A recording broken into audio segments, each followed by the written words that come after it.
As you know, it's been a very busy portal season for Michigan State. Over 24 players added, but amongst those, who are the highest impact players anyway?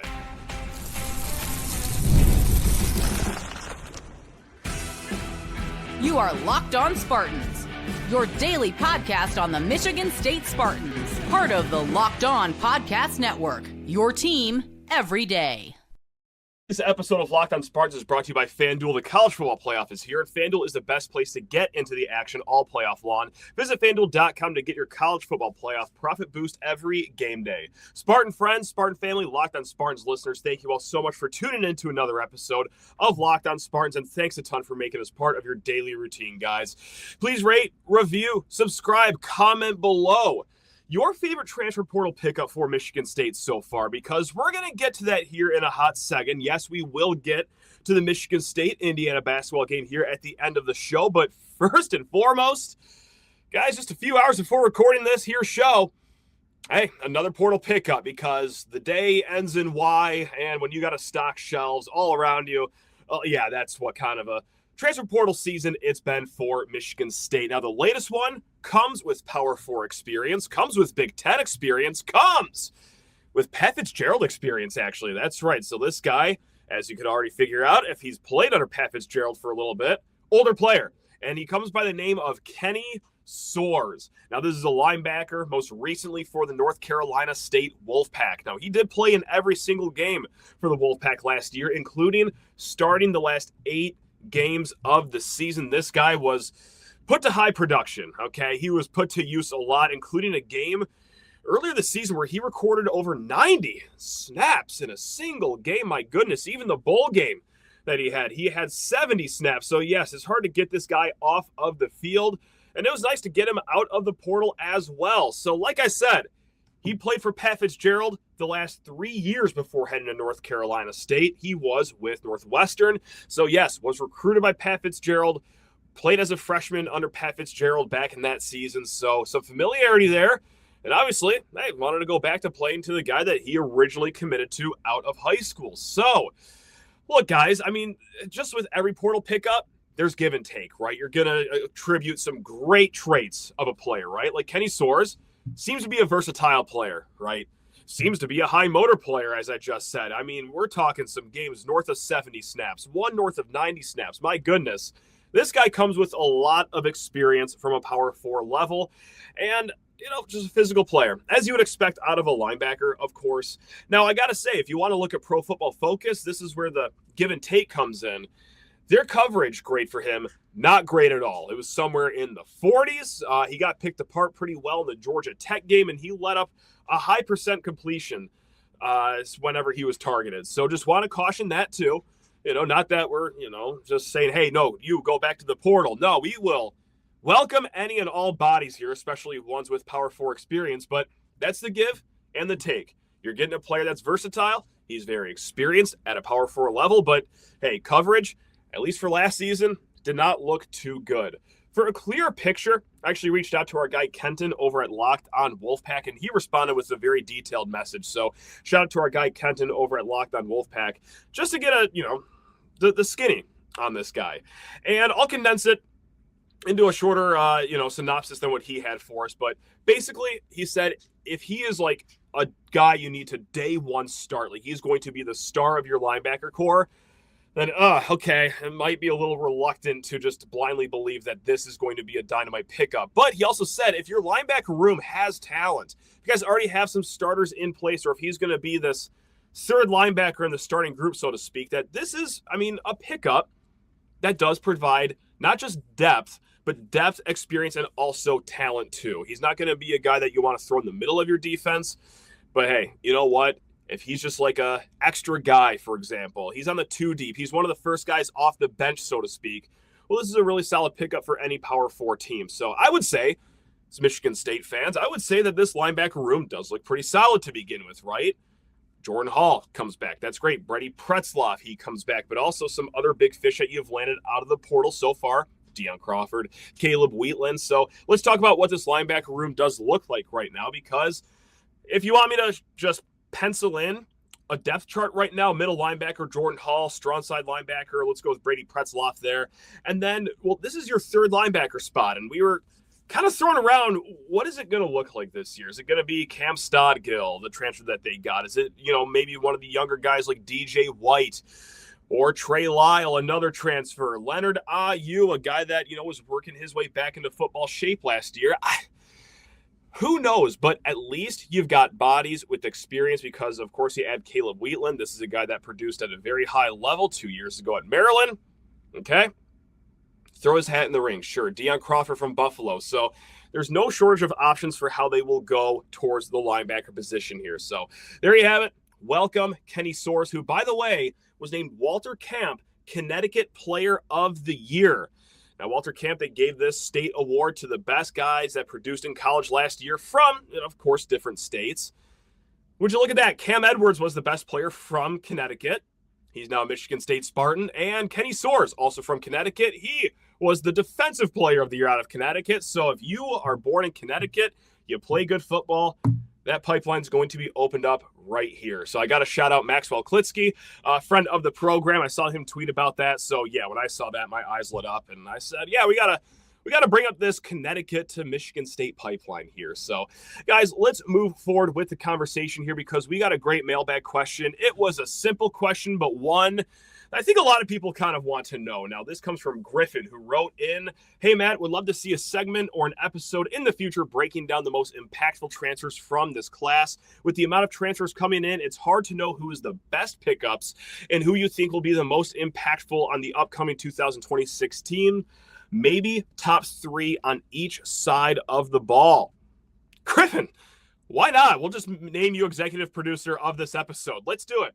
Let's name three on each side of the ball here because, yeah, there's been almost like you start to lose count here if you're just tabulating by hand on the fly with the pat signals. But, yeah, over 24 transfer portal pickups now to this point. Let's just label some guys that can be impacts from day one. Let's continue on the defensive side of the ball. And let's just go through this really quick here, guys, at least for the defensive side. We'll expand a little bit more on the offense. And when we talk with Stephen Brooks on tomorrow's show, I want to get his thoughts on this too, but here we go. The three top impactful players I would say to this point. Trey Bell. Cornerback from Iowa State, started 8 games from there. He was at Lindenwood the year prior, but he comes over with, yes, your cornerback coach that you got from Iowa State too. So that is going to be familiarity there between the two of them. And a reason why I have this as an impact player isn't because, he put up Trey Waynes or Darqueze Dennard type numbers at Iowa State. But it's also more so we are hitting the hard reset button on the cornerback room. It seems to be that this guy is going to be a day one starter just at face value alone. So that's going to be impact right there. Comes in with Power 4 experience from Iowa State. So Trey Bell is who I'm batting at leadoff. The second guy, Eli Conan, is who I'm going to go with. Now, this is a defensive tackle, 6'7", 290-pounder from Illinois. Will he start immediately this year? Not sure, but I expect he will, have his starter share of reps right off the rip here at Michigan State because, last year, he played all 12 regular season games for Illinois, also their bowl game too. Most of his snaps came at the end of the season. So this was a kid that transferred over from a lower level, Bemidji State, which I'm never comfortable saying. Bemidji State does not meet the eye when you read it off. It looks like a box of spilt Scrabble letters, but that's neither here nor there. Came from a lower level, started to really come on at the end of last year for Illinois. So, look, often played right over the tackle. So, he's going to be a versatile defensive tackle for Michigan State. And then the third guy I'm going to rattle off here. And there's a few guys that came from the lower level in the secondary, but I'm going to pull out Michael Richard. Okay. Freshman of the year 2 seasons ago. Last year, he had 39 tackles, 3 interceptions, 6 pass breakups, and he was All-Conference USA second team for Louisiana Tech. Now, he mostly played in the slot. He played some box safety, and this is why I have him as such a high-impact player for next year, is because he does have experience, I guess, at both positions, both the slot, that nickel position, box safety, where you are replacing both of those positions. Could this be a guy that just gets moved all over the secondary, a guy that produced well at a group of 6 level? Sure. So I'm going to go with Michael Richards there. Guys, we're going to hit the offensive side of the ball here in a little bit and then talk a little bit of basketball. But first, need to talk all your ears off about FanDuel Sportsbook. That's right, guys. America's #1 sportsbook because, well, during the college football playoff season, even though there's just one more game, FanDuel is giving all customers even more ways to get in on the action every game day of the playoffs. Because right now, every college football playoff game day, FanDuel users get a profit boost waiting for them right in the app. Now, here's what I love about it. I mean, I've used it every single round, every single game day. I've ridden Miami pretty well here, and I've used the profit boost. So not only has it been fun to win those bets on Miami, but a little extra sweetener with the profit boost courtesy of FanDuel, guys. It's simple. Just apply the profit boost and go after even bigger winnings. And when you win, FanDuel pays you out instantly. Guys, there are oftentimes that money's already in your account before the commercial break after the game ends even arrives. Like, they are lickety-split with the payouts here. So, guys, join FanDuel. FanDuel is the best place to get into all the action all playoff long. Visit FanDuel.com to get your college football playoff profit boost every single game day. Now, let's get back into it. Let's look at the offensive side of the ball for top impact players here. And look, we got some trench players that we got to talk about because that's where my eyes go. But let's talk about the fun positions first, right? Like, let's talk about a skill position player because batting first, second time we're going to mention this kid's name this episode, Cam Edwards out of UConn. Now, if you're a daily listener of this here podcast, first of all, thank you very much. Appreciate it. Second of all, you might have heard these stats before, but just bear with me here. This is why I have him as a top 3 impact player on the offensive side of the ball. 1,118 yards last year for UConn, 5.6 yards per carry, and 14 rushing touchdowns. Yeah, I would say that's a pretty productive season for the Huskies there. Now, this is what I really like. Because, sure, you can just bang out that kind of yardage with a really great offensive line. And that's not to say that, UConn's offensive line was horrible, but he certainly made some plays for his own. You go to Pro Football Focus, and they have a nice little stat. It's called missed tackles forced. Now, guys, he had 50 missed tackles forced last year. That is top 20 in FBS football last season, okay? Not too shabby. He also had 28 explosive runs that went for 10-plus yards. That is good for top 30 in the nation. This guy runs tough. He had breakaway speed at the UConn level, and primarily they played a group of 6 scheduled. Yes, they did play 3 Power 4 teams, but hey, you know what? When you throw up, 14 rushing touchdowns, yeah, that's going to play. And also, I like this as well, 47 career catches. He is a weapon out of the backfield with his hands, and that's something that a Nick Sheridan offense certainly likes, as they like to go a little bit horizontal with their game. So could we expect him to be a receiving threat out of the backfield? Absolutely. Guys, it's no secret they've wanted to kind of hit the reset button on their running back room here, and this is why they got not just Cam Edwards, but also Marvis Parrish, young player out of Western Kentucky, Jay-Z Patterson, and also Carson Golker, which out of Ferris State I think is a fascinating name. But for my other 2 guys for top 3 impact players, yeah, we are going with the big uglies. We are going in the trenches, guys, because, hey, as us Michigan State fans know after the last few years, the offensive line ain't doing it. Ain't no one on offense is doing it. So when I see a guy like Trent Fraley, whoo boy, the top FCS lineman available in the transfer portal, yeah, I'm just going to label him as a top 3 impact guy. Maybe not even on just offense, but I think overall Trent Fraley is a top 3 pickup for this team this offseason. 6'1", just a smidge over 300 pounds now. North Dakota State, as many of you know, they are a wagon at the FCS level. And the run game, well, it's certainly a reason for that. They were top 10 in rush yards per game last year. They were top 15 in yards per carry at the FCS level. And just individually, Trent Fraley, Remington Award winner, given to the best center at the FCS level. He was an FCS All-American. 2 different publications gave him Most Outstanding FCS Lineman of the Year. So, of course, you got to keep in mind, FCS football, a little bit different than Big Ten football, but you've seen it work out. You've seen it work out here in East Lansing. 2 years ago, Luke Newman comes up from Holy Cross, arguably your best lineman. Last year, Connor Moore comes up, FCS All-American from Montana State, and arguably your best offensive lineman last year. Now, extra arguably there because Matt Golden probably gets the nod over him, but still, solid season from an FCS guy. Could it just work instantly from Trent Fraley? Maybe, maybe not. But at the very ground level of his floor, I think you just have a solid offensive lineman. Could he be more than that? Let's hope so. Because, man, like we said, we're replacing a really good guy in Matt Golban. Let's keep that train chugging with one Trent Fraley. Now, the third guy in offense, I'm going to go with another lineman. I'm going to go with a big guy here. We're talking 6'7", 335 pounds, because that is what Ben Murawski, your starting left tackle next year, he brings to the table. Now, when Michigan State got him very early in this portal window, he was a top 5 pickup as far as offensive tackle grades go out of the 24/7 Sports ranking. Now, obviously, days have passed ever since. Right now, he's still the number 16 ranked offensive tackle in the 24/7 Sports portal rankings. So any way you slice it, top 20 guy, highly coveted guy, Michigan State got him. Now, why was he so highly ranked in the rankings here? Well, he's got experience. I mean, just first and foremost, yes, he has played some college ball. He's got more than 1,000 snaps to his name in just the last 2 years alone. And also, if you want to mosey on back to Pro Football Focus, very highly regarded in the run blocking game, okay? He was one of the highest graded run blocking offensive tackles in their database. Now, like we said earlier, with our linebacker we just got, Kenny Soares, there's always a little bit of give and take here with transfer portal pickups for the most part, right? And this is no different because his pass blocking grade wasn't so high. And obviously that might be a red flag here because, hey, left tackle, shouldn't that be a very important piece in the pass blocking regiment that you're going to have operating here?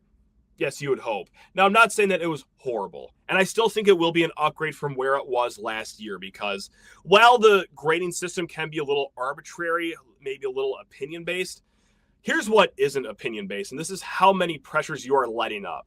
Last year, he did allow 24 pressures, so which is, like, it's not great. It's not horrible. It's right around the cusp of average here. That's still an improvement from where you were at last year for Michigan State. Of course, got to keep in mind the Big Ten schedule, a little harder than what UConn just faced. But nevertheless, I think that this will be an improvement at your left tackle position. Guy bringing experience, guy bringing a big body, guy bringing good run blocking. So I like what we got here for Ben Murawski. That's what I'm going to round it out at right now for the top 3 impact guys. Now, no shortage of guys that are just off the podium that could certainly play themselves into a top 3 impact guy, like Carson Golker. I mean, that guy's just such a wild card for me, right? Started at quarterback at Ferris State, went to running back, went to H-back, went to tight end. He is your, hopefully, Connor Hayward 2.0. I just got to actually see it happen at a Big Ten level as opposed to a Division II level. So just going to be a little bit patient on that one. Could a guy like Marvis Parrish eventually end up as a top 3 impact guy? I can see it. Freshman of the year down at his level. So yeah, there's a lot of guys that are fighting for that bronze medal position, but I'm pretty steadfast in that Trent Fraley, Cam Edwards are your top 2 guys. If you guys have a different opinion for anything I just said, guys, please comment below or reach out to us, lockedonspartans@gmail.com.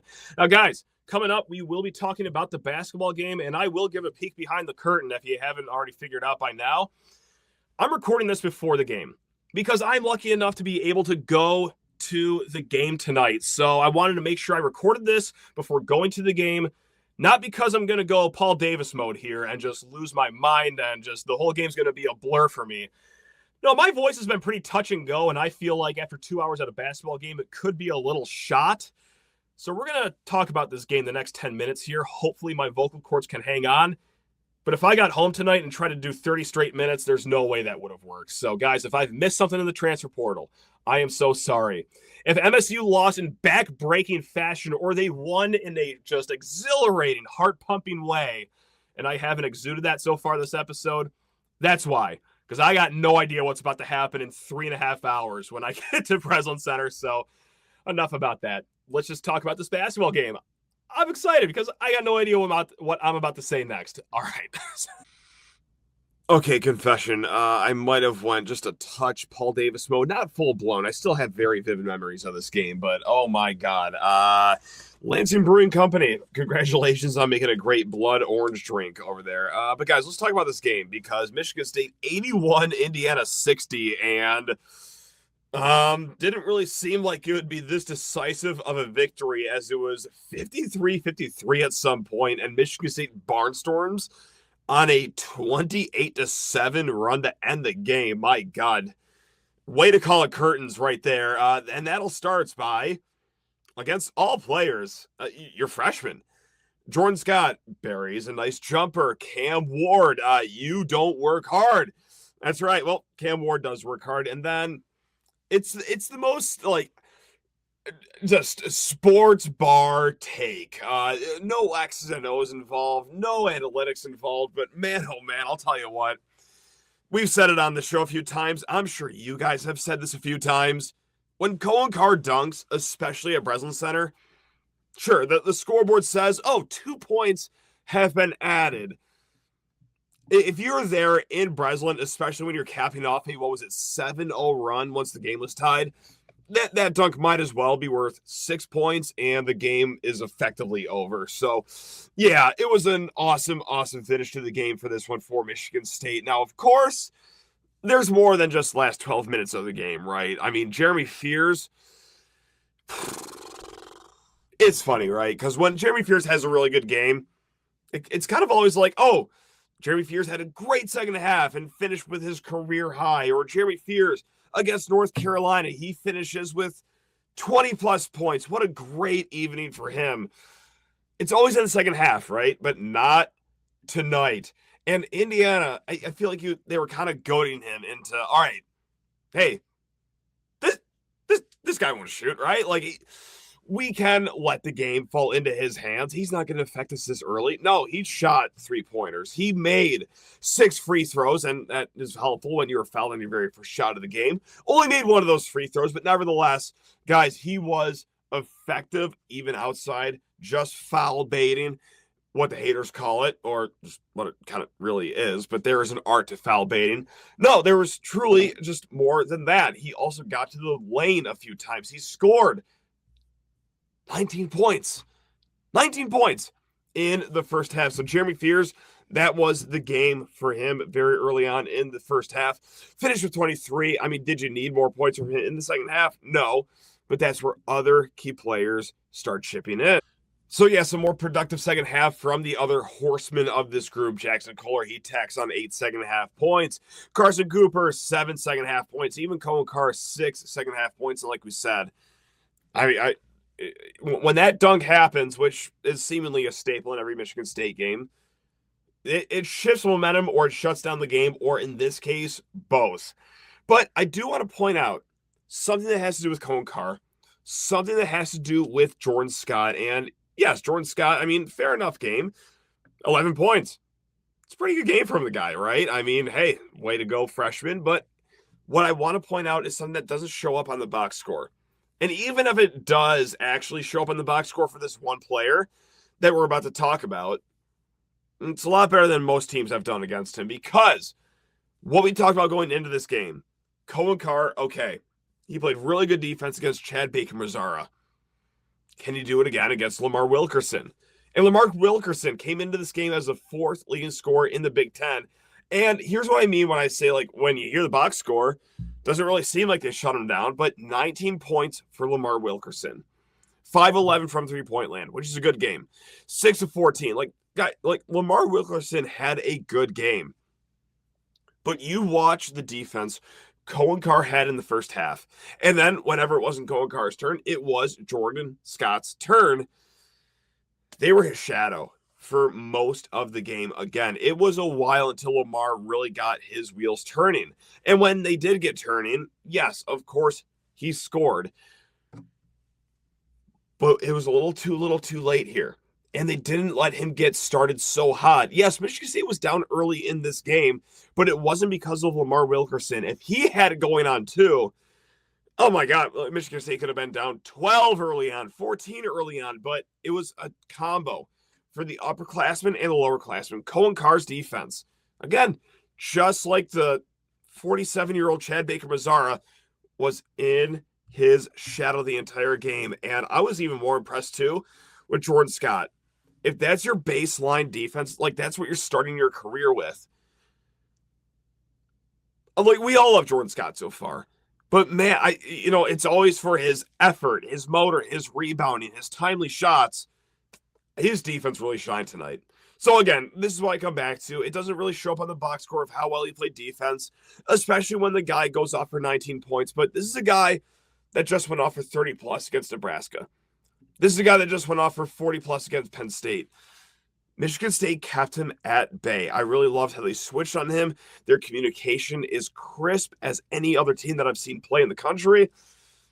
It was an awesome performance for both of those guys on the defensive end and solid enough from the offensive end. But yeah, all hat tips on the offensive end. Go to Jeremy Fears, 23 points. Not bad. Jackson Kohler, 16 points.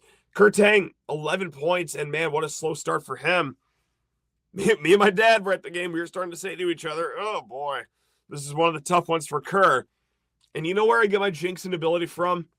It's my great father over there because, yeah, right after we both said that to each other, all that he did, not just like scored 11 points, but scrappy rebounds, just great defensive plays. So great all-around team victory for Michigan State. Guys, we will be back tomorrow with Stephen Brooks of 24/7 Sports. But until then, take care of yourselves. Love you all. Go green.